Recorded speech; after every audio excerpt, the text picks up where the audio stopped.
Ako magkatakaban sa kanila. Ayun, nandun na yung folder. Ano kailangan? Okay, hindi amin.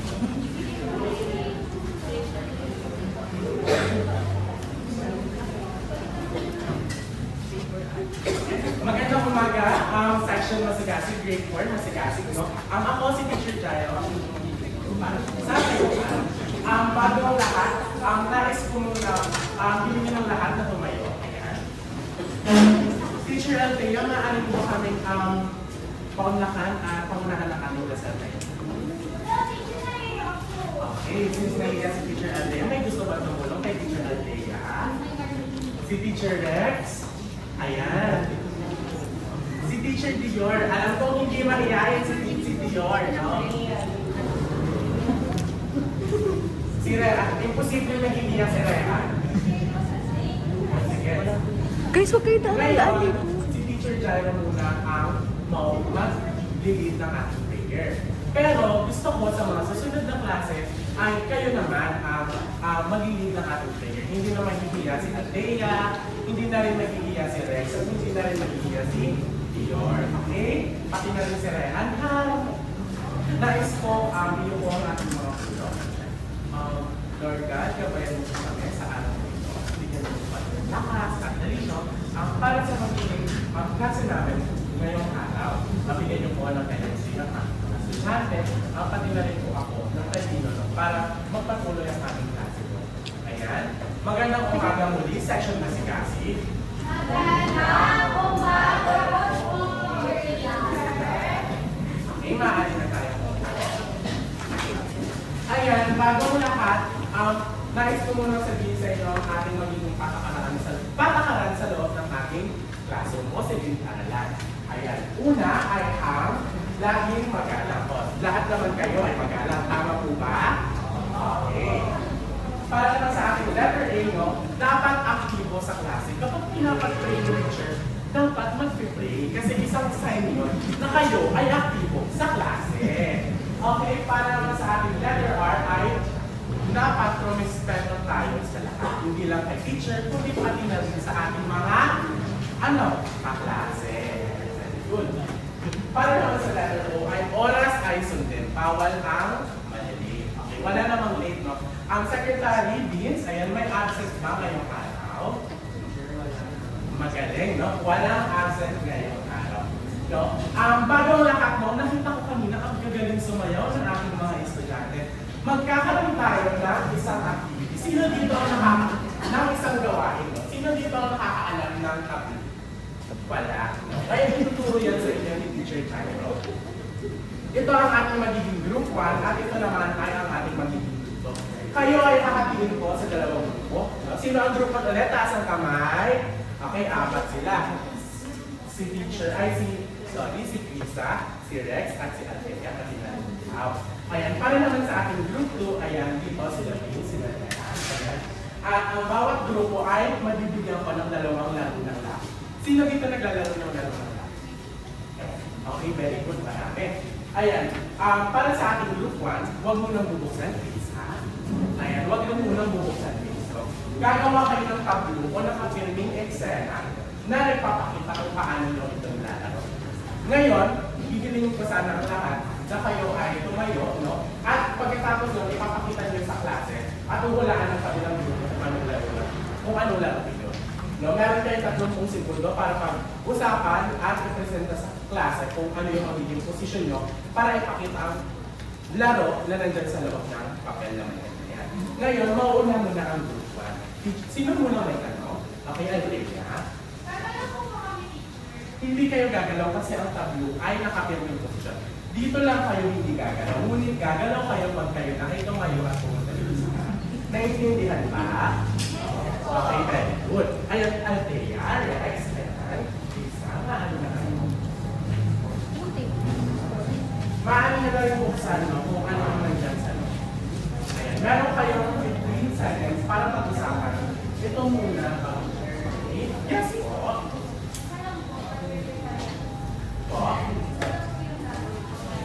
Parehas yung gagawin niya, no? Una muna yung nasa itaas at susunod na ang nasa itaas. Ayos ba? Mamaya na muna. na dahil mauna muna ang group 1.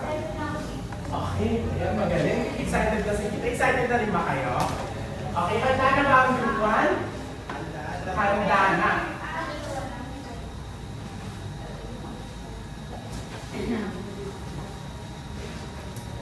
Okay, time is up. Ngayon, kayo naman ay ikwenta sa tayo ng unang laro na nasa sa inyo.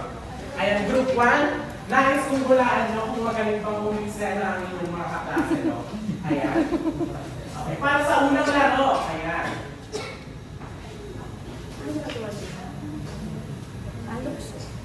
Okay. Ano sa tingin nyo ang laro? Okay, Lehan? Luksong tinig, magaling. Mukha bang luksong tinig yan?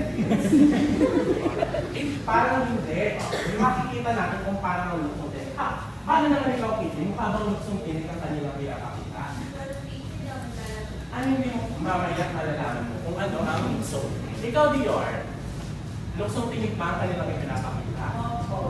Okay. Magdalawa sa apat ng klase ay sinasabi nila, luksong tinig daw yung pinapakita. Tingnan natin. Luksong tinig pa? Okay, palakpakan natin!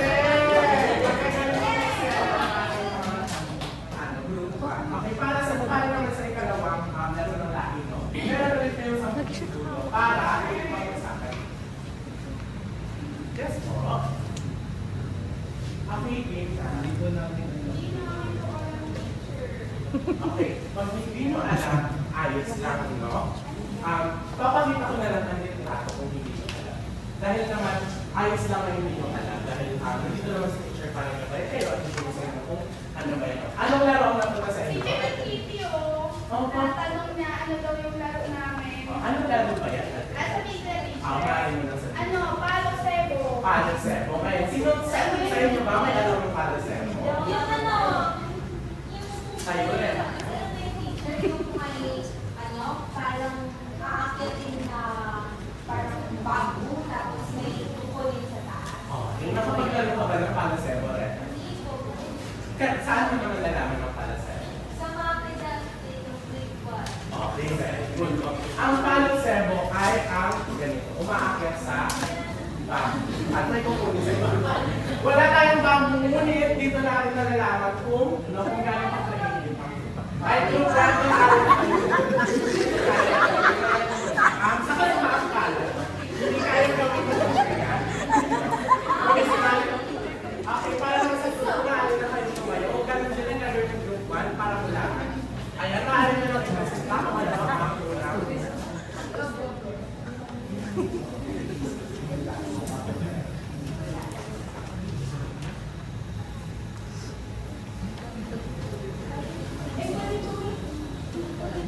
Okay, time is up. Maaari na pakipagsin. Tama na.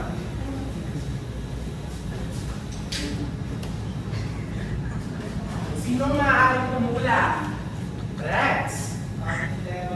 Patintero. Okay, tama. Ikaw, maaari ko bang malaman ng iyong kanan dahil wala kang iyong kanan.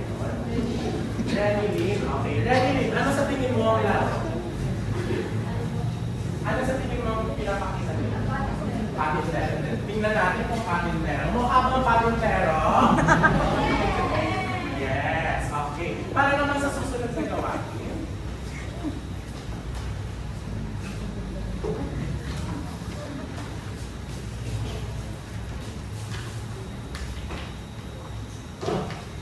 Ito ay tatlo, hindi kayo makalimutan. Sino makalimutan? Teresa. Tumbang preso. Ikaw naman, Althea. Tumbang tumbler po. Tumbang tumbler. Bakit may sabi ni Althea na tumbang tumbler? Kasi teacher tumbler naman siya. Tama naman, no? Ano kaya ang ginagamit natin sa tumbang preso, Althea? Ano sa tingin mo ang tama? Tumbler teacher. Hindi tumbler, no? Kasi yan. Improvise. Improvise, no? Ang ito lang ngayon sa kasalukuyan na meron tayo, ngunit lata talaga ang ginagamit. Paano nilalaro natin ang tumbang preso? Okay, tama, maaari na tayo kumuko. Para sa ating susunod na activity ito, para mas mapalalim pa ang inyong kaalaman, no? Sa laro ng lahi. Mukhang maraming alam ang ating mga estudyante. Ang natutuwa ko dahil kayo ay maalam na pagdating sa laro ng lahi. Maaari nyo mabuksan ang inyong mga cellphone at tingnan ng ating group chat dahil si teacher ay may sinendali ng report.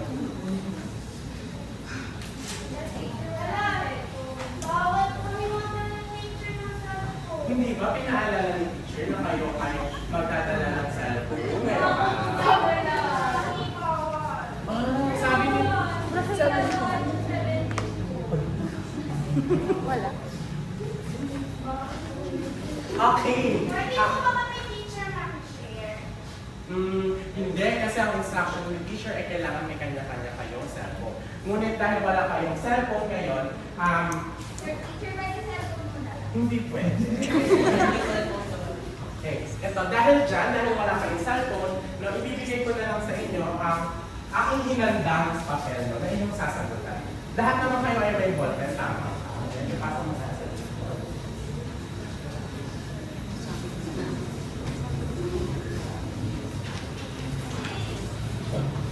Yan, meron naman kayo yung 5 minuto para sa kita niyo.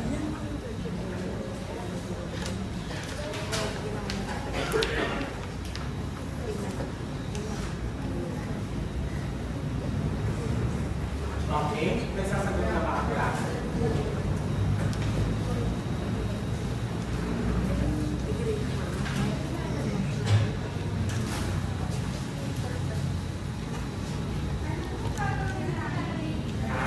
Una, no, ayan, ayan ay may tatlong column, no? Nakikita nyo ba, klase?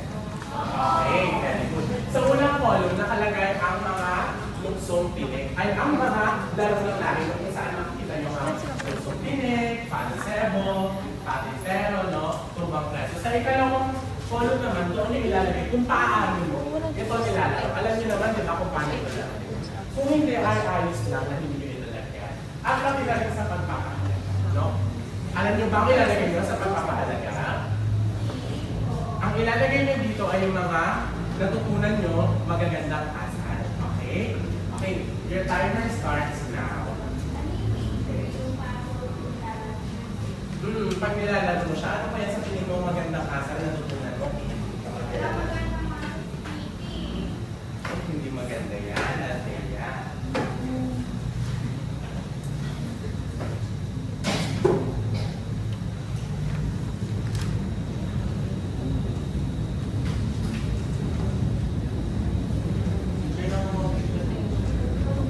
Diba? Teacher, sabi ko sa'yo eh.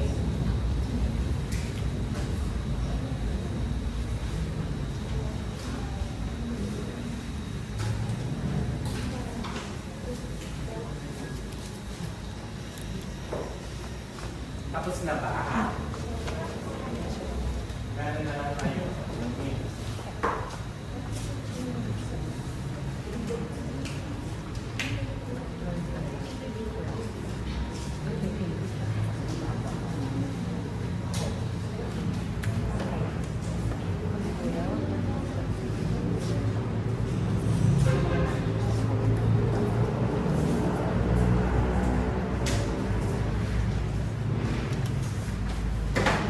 Ayan, ayos na, no?